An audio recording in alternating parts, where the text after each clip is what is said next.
Hello, and happy Friday. So, I was working on a video earlier today, and it just really it wasn't going right. So, it felt rushed, it felt inauthentic, it felt like it just really wasn't giving, right? And so, usually when I do videos, well, first of all, welcome to my channel. For those of you who have never been to my channel, my name is Dr. Charlie. I am a registered nurse, a certified life coach, and author whose mission is to empower, encourage, and inspire individuals, specifically women, to live their best, healthiest life holistically, mind, body, and spirit. And I do that through my blogs, my videos, my wellness business where I sell wellness products, and of course my books that I author. So, welcome to my channel, and thanks for tapping in. Yeah, but so throughout the day, when I've had an opportunity, I've been kind of trying to tweak things for the video that I was going to record today, going out of the month of October. And like I said, it just was not flowing well. So I had my notes. I didn't really have, it just felt rushed. I didn't really have a lot of time to go over my notes. I always want to present well as far as how I wear my hair, make sure that I look decent, make sure that I'm wearing some kind of attire that looks kind of nice and professional. Right now I have on a jogging suit. My hair is pent up because I'm out now getting ready to do things like get my nails done, go to the gym this evening, and so what I was trying to do was not working out well for me. And so customarily when I do YouTube videos, I'm in my office or somewhere with my pictures in the background with Bible verses or some kind of uplifting phrases or something to that effect. And now I'm recording today in my automobile. And customarily, this is not how I do my videos. But as I was on my way to this appointment, and I know I got to wait on my daughter to pull up. She had to go and vote before the polls closed for the evening for early voting. I was thinking, just go ahead and do the video in the car. No notes, no script, no specific attire, no specific way that you have to wear your hair, and just talk and speak to the things that you are led to speak to without feeling like everything has to have this certain optics. And I think that that's part of what was setting me back earlier today, was I felt like the video had to have certain optics, right? And at the end of the day, optics are great, and optics makes videos pop. Production makes everything look polished and professional. And so definitely that's important.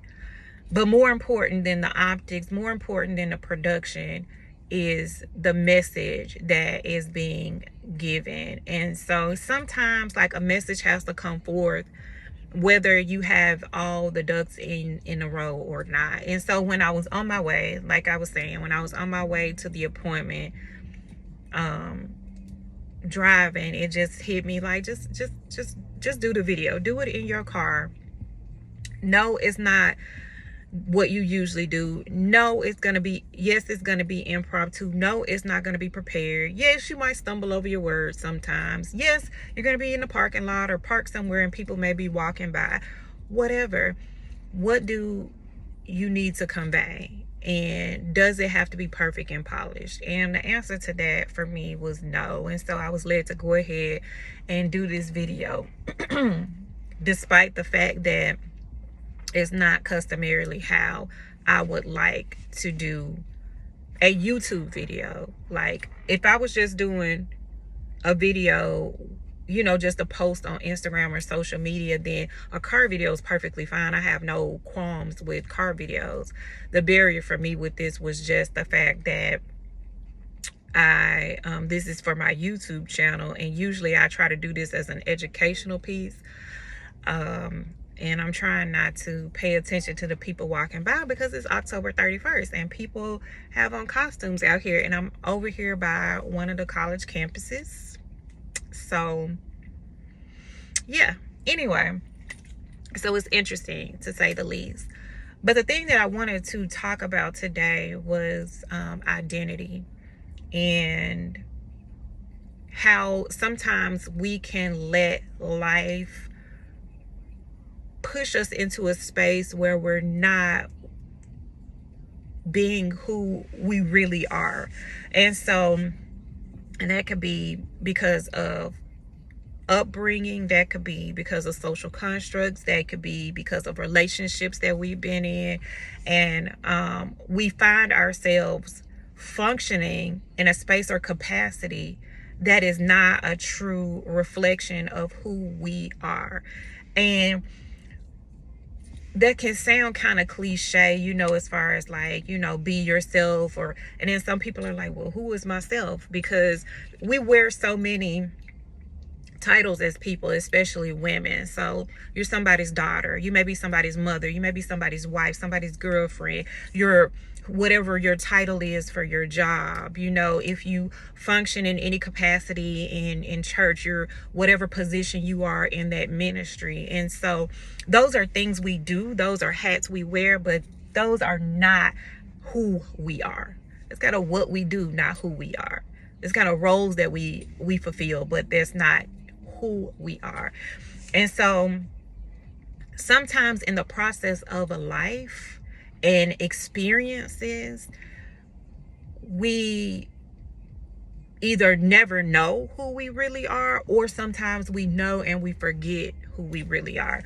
And I'll just give an illustration, right? So let's say as a woman, you're in a relationship with a guy, and he continues to tell you how you should look and present yourself. So from the way you wear your hair, to how you wear your makeup, to how you dress, to how you walk, to how you speak, and so you develop this persona of who you are based on somebody else's perception of who they want you to be.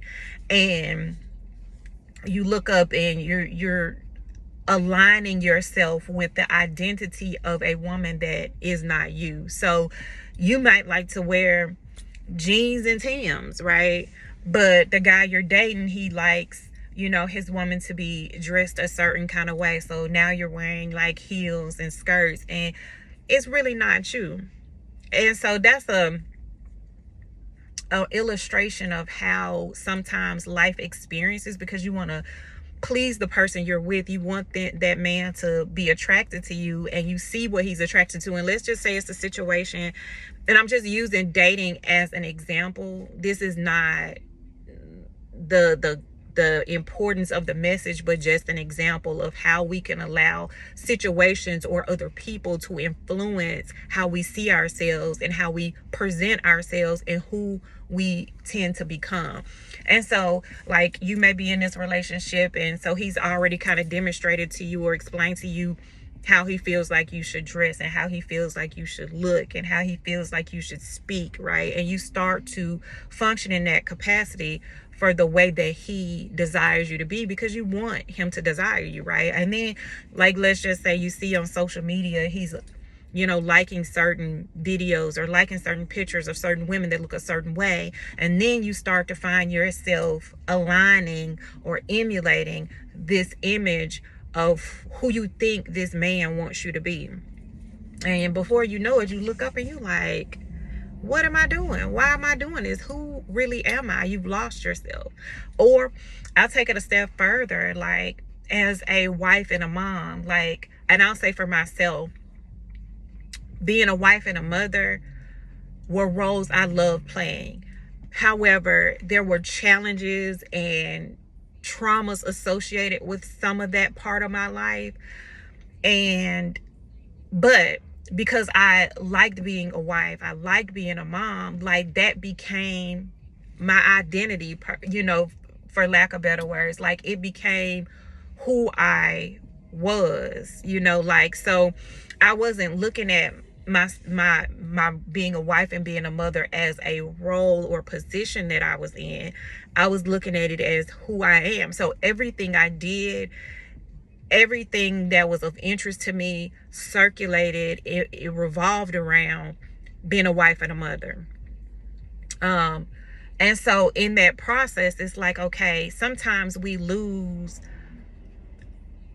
who we are, what we desire, what our dreams are. We put those things on hold because now not only do I need to be a wife to my husband and fill that role, but I also am responsible for the upbringing of these children, and making sure they're good is more important than me following my dreams. So if that means that, for example, in my life, love my children, and this is not to say anything about the way my life is as being their mother. I wouldn't trade it for the world.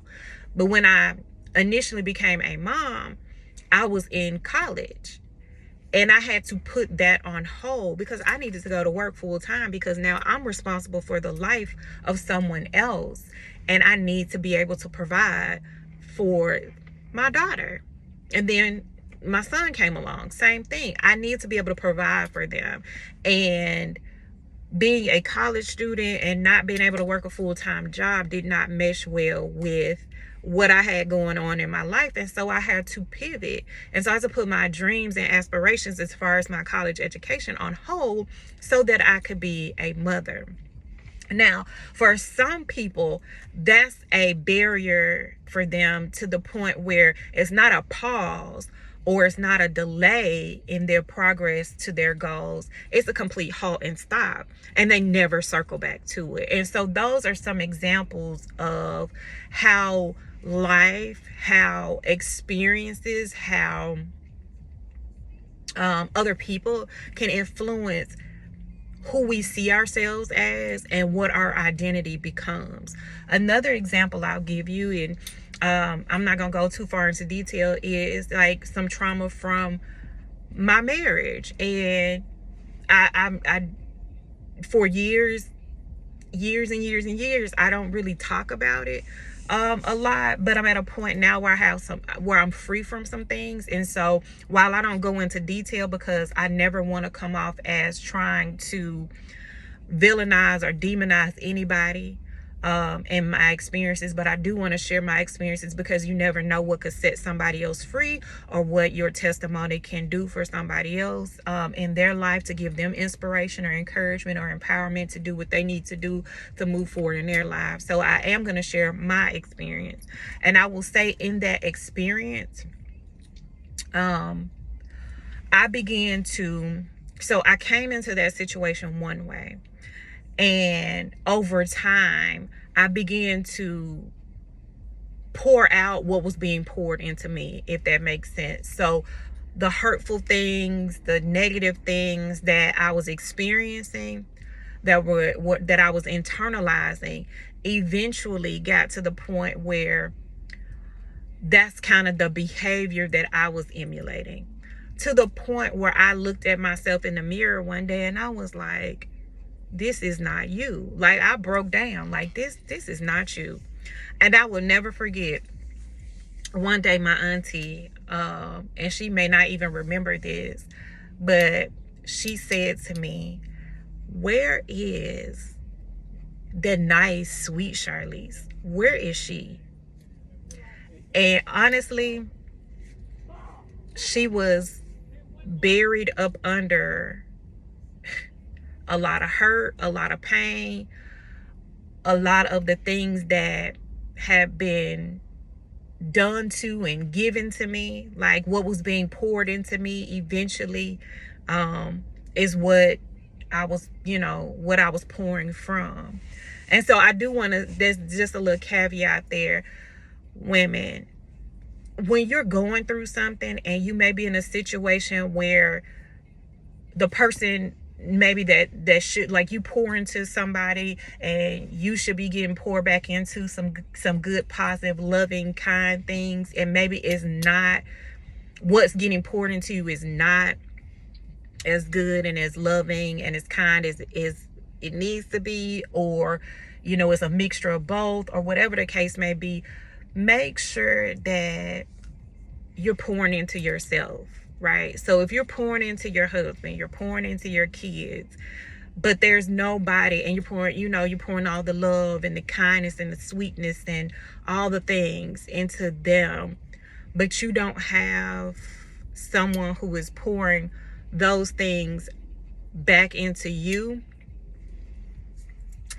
then you want to make sure that you have some kind of way to pour back into you. So that could be through your worship, your relationship with God, friends, family, whatever you can grab a hold to, because I will tell you that, just like the Bible says, how does it say it? Bad company can corrupt good good. I cannot think of it. Y'all forgive me, and I'm at a point where I need to pause. But good character. Bad company can corrupt good character.